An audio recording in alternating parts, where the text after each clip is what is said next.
Questions are swirling around Galaxy's foldable phones. ZDNet's Chris Matischik is with us now for some thoughts on where this is headed for Samsung and the fact that the rollout date is staying in place. Well, we don't know yet. We don't know whether they happen to have been in such a hurry that all the phones they sent to reviewers were kind of not finished.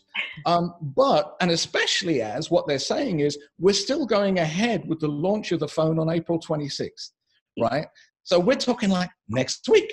So if they're launching this phone next week and more people, imagine proportionately if the number of reviewers who have already had broken phones, then that goes across to those who have bought them.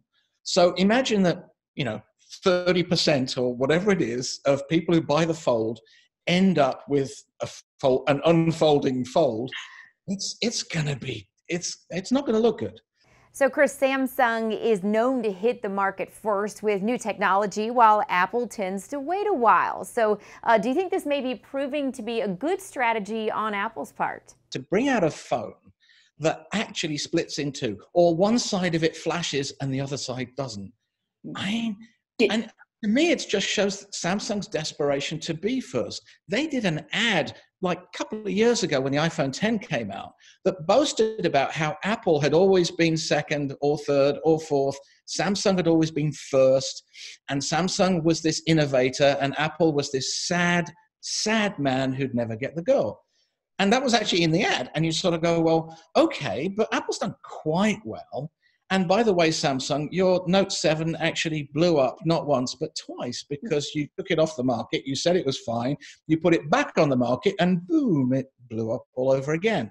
Right. So I think there's a desperation in Samsung, and I can understand it, to be first and to be able to claim that you're first. What Apple has shown in the gadget business, that doesn't really matter that much. What matters is what works, what people remember, and what people are excited by. I mean, there's an argument now that no one's really that excited about phones anymore. But, for a long time, look at the shows, look at the lines outside Apple stores just to pick up a phone. If you told someone 20 years ago that's what people would be doing, you'd suggest that they should be institutionalized, right? It's kind of weird. But Apple has managed to build a strong brand because of that, but not by being first, most of the time. All right, Chris, thank you for that. And for more on the rollout of Galaxy's foldable phone, be sure to stick with ZDNet.